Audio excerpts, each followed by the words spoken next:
All right. Thank you so much, Deborah and Tammy, for having me here today. And thanks, Jason, for setting this up, and Oana, me, and everybody. Good morning or good afternoon, wherever you are. I hope you're all safe and healthy first and foremost. And thank you for taking some time out of your busy schedules to join us here today. I'm Christoph Janz. I'm a partner at Point 9 Capital. And as Deborah said, I'll talk about the topic of fundraising during a pandemic. And if you don't know about Point 9 yet, just a short introduction.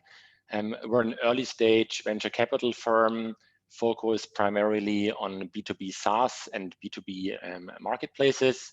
We're based in Europe, but we invest, well, first of all over Europe and also in the US and Canada and occasionally in other places. And we've been lucky enough to have been an early stage investor amongst the first investors in company like Algolia, Contentful, Typeform, Loom, Zendesk, and many others. You can see some of them here on the screen.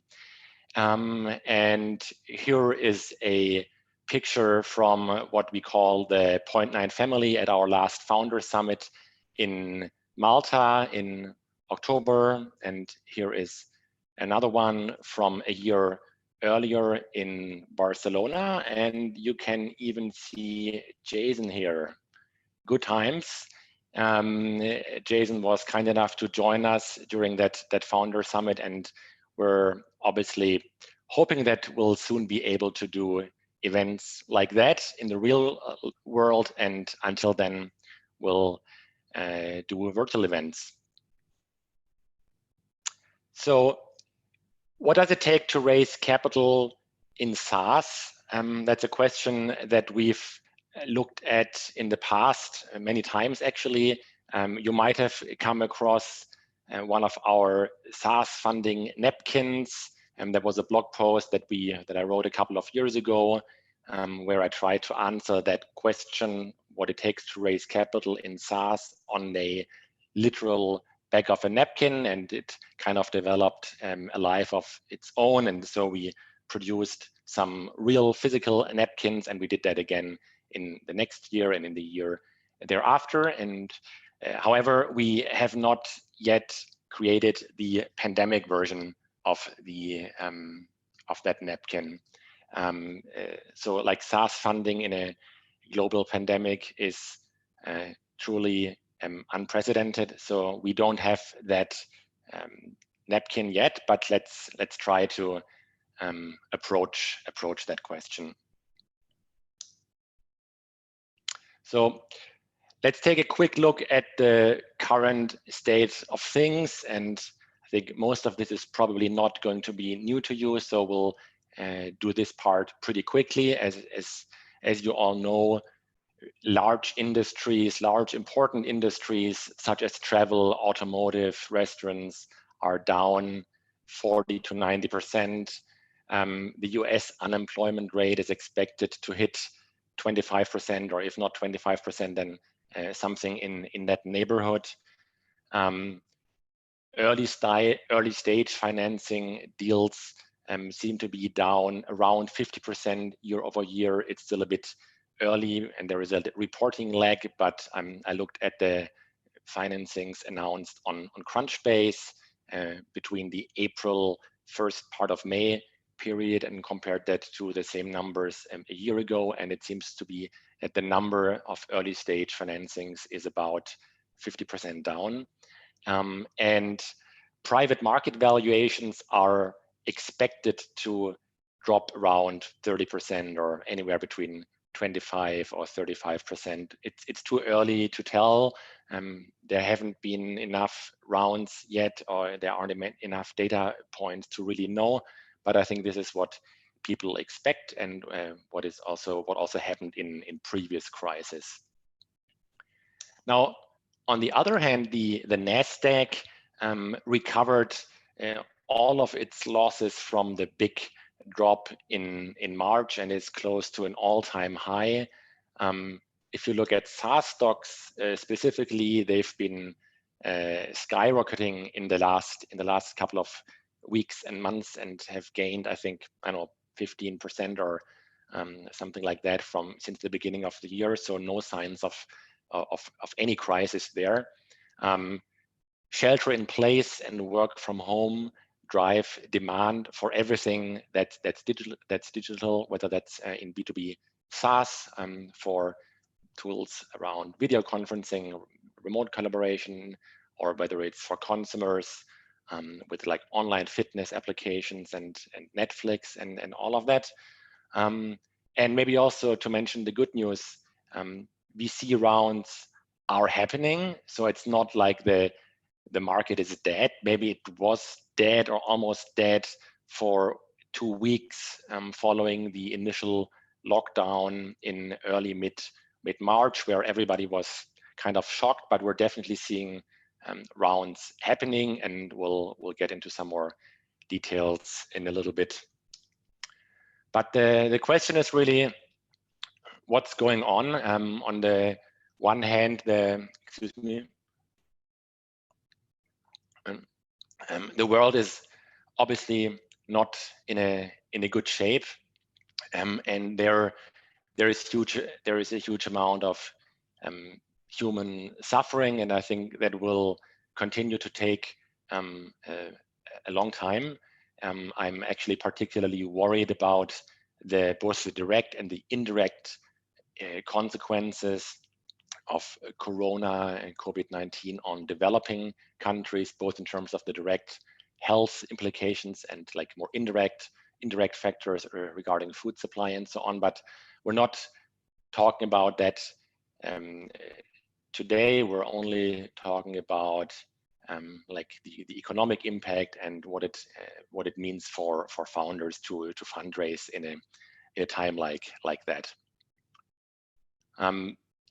Now, if you look at the consumer spending and how it's changed from January, February to March, you can see that the impact of the crisis on different industries varies drastically.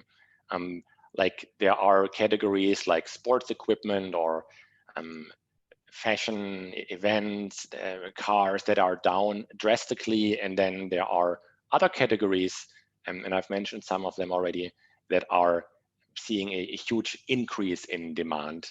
And I think that that explains why the picture is so nuanced. Like it's not like everybody is losing, especially in the tech world. It's not like everybody is hit hard, and therefore it's also hard to give general advice. For example, if we now look at the like more specifically or more relevant for most SaaS companies, the expected business-to-business technology spend, there is an estimate from Forrester Research, and according to that, the increase will be lower than previously planned, but the technology spend is still expected to increase. Not at the same pace as previously thought, but they still expect technology spend, and also in particular software spend, what you can see here on the slide, they still expect that to grow. So I don't think that tech companies across the board will be hit hard beyond like the short term, obviously. So if you hear advice such as everybody should cut burn by 15 to 20%, I'm not sure if that's the right advice for everybody. It's well possible that it's right for a lot of companies to just increase runway and be on the safe side in a crisis like this, but it always depends on a lot of very individual circumstances. What about SaaS in particular? If you're selling to SMBs, especially then you are probably faced with additional churn because some companies will just go out of business. Customers, both on the SMB side as well as enterprises, might ask for discounts or deferred payments. There might be disruptions to your sales and marketing channels or motions, probably primarily on the enterprise side, where a lot of lead generation depends on physical events, event marketing, or where you maybe use field sales to close deals. So that might have a negative impact on you. Sales cycles are probably longer because enterprise buyers are just really busy with their top priorities right now, and everybody is just becoming more risk adverse and a bit cautious. And again, here on the other side, there is an unprecedented demand for everything that helps people with remote collaboration. There is huge growth in telemedicine, teleeducation, and all of these sectors. There is also the assumption, and it's maybe a bit too early to tell if that's true, but I do believe that because of everything that's happening now, the digital transformation gets higher priority than it previously did. I think a lot of large corporations now see that their offline business is in trouble, and maybe the online business is the only thing that they currently still have. And I think there is some hope that the benefits of the cloud might become apparent even to the last person who would like to have a server in their office, which they currently have trouble accessing. And maybe last but not least, there is a chance that sales is actually getting more efficient because there are no physical meetings. Everything is happening over the distance. And if you manage to still close enterprise deals over the phone, then you might actually be able to decrease your customer acquisition costs. So again, here my message is that there is not one diagnosis of this issue, and therefore also not one cure or remedy. It always depends on a lot of different factors. But now let's come to the actual topic that we wanted to focus on, which is fundraising. It's not a great time to be fundraising. Let's make no mistake about that. If you are not in this category of COVID-19 beneficiary, like video conferencing, telehealth, teleeducation, for them it's easy to raise because they see such strong growth. But if you're not in one of these categories, then it's most likely going to be harder. And if you can increase your runway, decrease your burn, maybe do an internal round, that is certainly something to consider. But on the other hand, nobody really knows how long this crisis will take, how long the recession will take, if it's going to get worse before it gets better. And I think there are a lot of companies that have no choice but have to raise sometime within the next weeks or months or 6 to 12 months. And it's primarily for them it's primarily those companies that I had in mind when I tried to put a couple of tips together. My first tip is that you should have a very clear COVID-19 assessment. And I think it's something that you should address proactively as part of your pitch. There are a lot of questions that you need to answer. Have you seen, or do you expect an increase in churn, both with respect to logo churn and ARR churn? Are there changes to your conversion rates? Is your lead generation impacted? What about pipeline development, sales cycles, pricing, payment terms, other changes in customer behavior or user behavior? So lots and lots of questions. Burn rate, your targets in 2020, how is your team doing? has the work from home situation changed where you're going to hire in the future and how you're going to hire? So there are a lot of questions, and now that we're about 2 or 3 months into the crisis, people expect you to have some answers. Obviously, there are still a lot of questions, and it's okay to admit that uncertainty. It's okay to have multiple scenarios. I think nobody expects you to have all the answers, and really nobody knows how the next 12 or 24 months are going to look like. But you should have done your homework by now, and you should be able to talk about the impact of the crisis on your company and what you've done to mitigate the negative impact, as well as to seize opportunities if there are opportunities that have come out of this.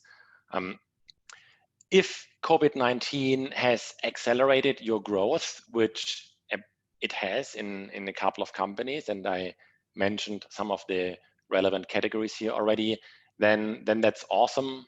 But not every SaaS company is in a position to benefit from this. Not everybody can or must be one of the companies that benefits from Corona. So don't try to make this up. Just provide an honest and transparent assessment of how you are affected and what your actions are to address that. My tip number 2 is that when you go out fundraising, you should start with an extra long list, like longer than usual. And there are primarily 2 reasons for that. Number 1, or reason A, is you might have to. Many investors are cautious and busy with their portfolio, as I'm sure you've heard or read or maybe found out in discussions. So the bar is just higher than it has been in normal times. And it's also possible that firms will drop out of the process because they struggle to build conviction without meeting you in person. And that's something I'll try to address in some more detail in a minute.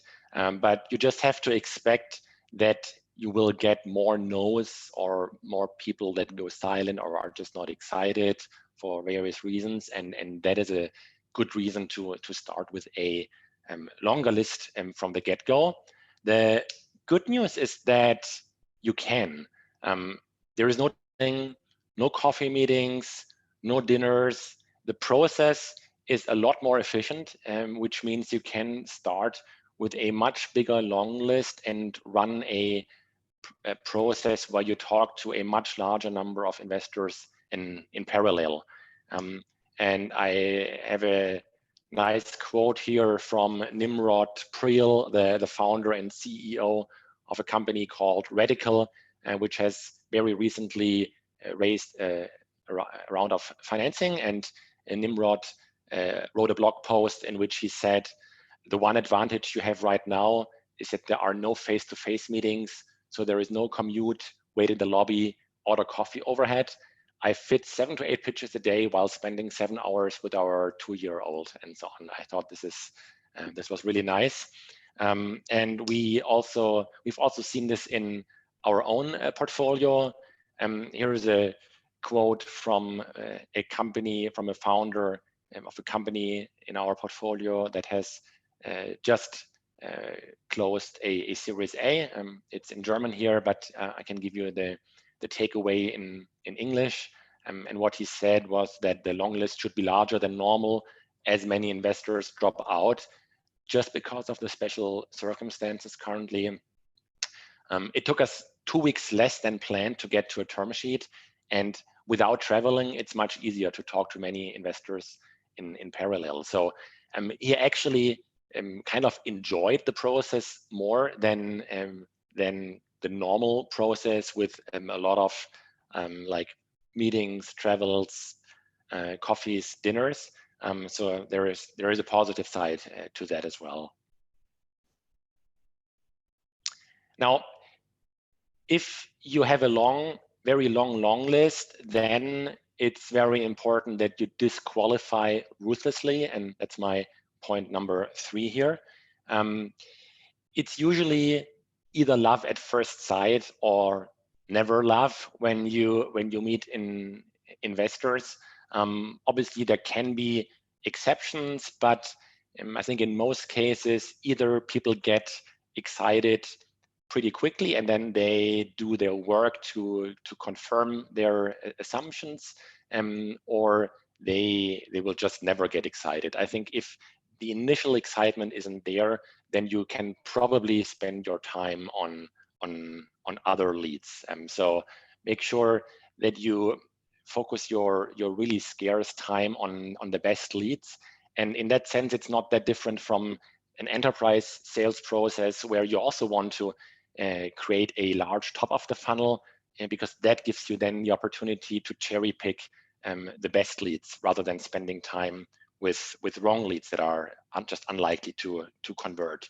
And you probably don't want to be the one who teaches an investor to do his or her first remote investment, just like you probably don't want to be the SaaS company that teaches somebody in another company to buy software for the first time or to buy SaaS for the first time.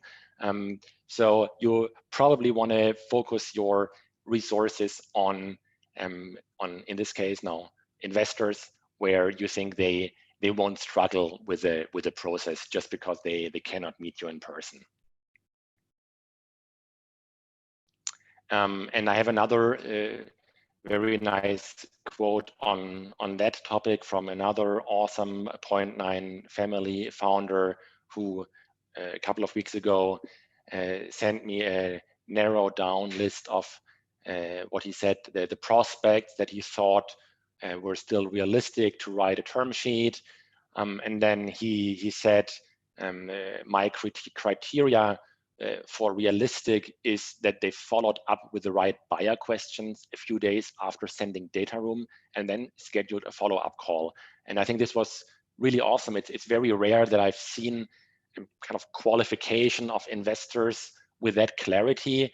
I think the more natural and also understandable behavior for founders is to be optimistic, maybe overly optimistic, and to assume that everything went great, because that's the also the signals that investors tend to send, because they want to create, like, keep the options open.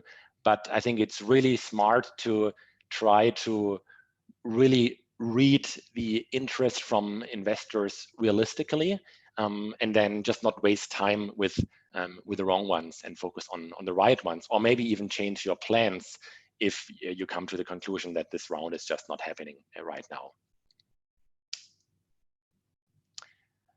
Tip number 4 is that you should have a killer deck and killer due diligence materials. And this is actually something I've been talking about for a long time.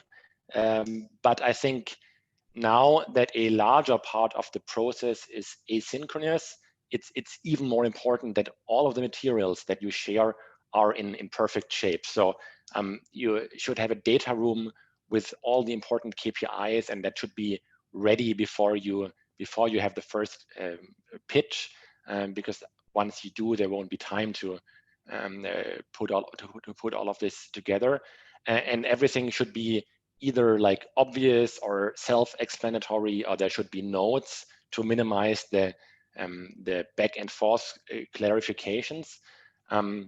It's also a good idea to create an FAQ or a similar document to preempt some of the due diligence questions which you will probably get from investors. And what we've also seen founders do, which I think is a great idea, is to provide a narrated version, like a loom of your deck, in addition to sending over your deck. So just think about the fact that a much larger part of the process is now asynchronous, which means there are fewer opportunities for you to convince people in a meeting to just wing it. The materials that you provide, kind of like the product, is even more important than it previously was. And the last point I want to talk about is that you need to build trust and maybe learn to build trust remotely. It's not a no-brainer for investors to invest over the distance. They still have to adjust to that, and transparency builds trust. So consider inviting VCs that you're in a process with to your chart module, to internal dashboards, share KPIs with them early on. Be super responsive. That's probably a no-brainer. What we like a lot at Point 9, and I'm assuming it might work with other investors as well, is to do working sessions, and that can be a remote whiteboarding session, but it can also be that you collaborate asynchronously over a couple of days or maybe a week in a document or in a presentation to figure out something like a go-to-market strategy or a hiring plan. And I think that actually gives both parties, both sides, a chance to get to know each other better and to kind of do a bit of a mutual try before you buy. Then I've heard walk and talk meetings with 6 feet apart or beers over Zoom to kind of socialize. I don't know yet. I don't know if that's going to be a thing, but maybe if the lockdown continues, then maybe those are some of the things that people will do. To conclude here, I have pasted a post from Martin Mignon, a partner at Index Ventures, which I thought was interesting. So what he asked here was, how can you get a sense for a company's culture without visiting their office and hanging out at the coffee machine? And then he suggests to do a couple of things like check their interview process, ask for their internal newsletter, ask for their employee engagement survey, join one of their team meetings as an observer. I think what this goes to show is that there is such a strong need from on the investors side to really get to know you, get to know some of your colleagues, and build trust before you make this big decision to invest millions or maybe tens of millions of dollars or euros into a company and commit a significant part of your time to it for many years. So try to put yourself also into the investors' shoes and think about everything you can do to build trust. If you're currently not raising, but you're planning to raise capital sometime within the next 6 to 12 months, it might be a good idea to start building some relationships now, or to warm up some existing relationships. Maybe invite investors to follow you, to subscribe to your internal investor newsletter.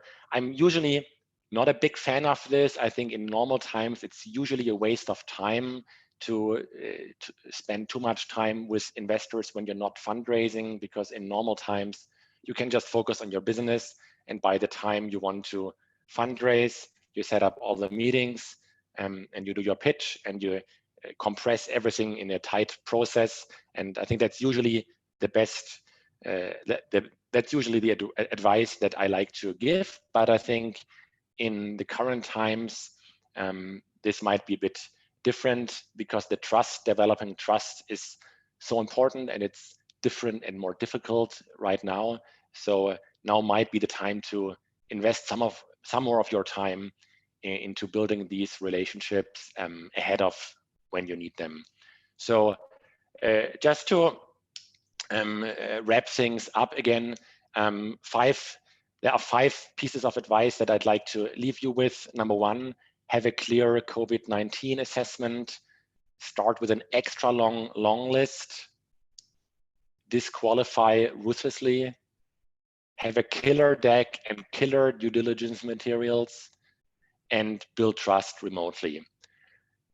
That's all I had. Thank you very much for your attention. I'm still around if we still have some time to take some questions or discuss things. Otherwise, you can reach me on Twitter, on my blog, on Point9's Medium channel, and also via email. So thanks again, everybody, for your attention.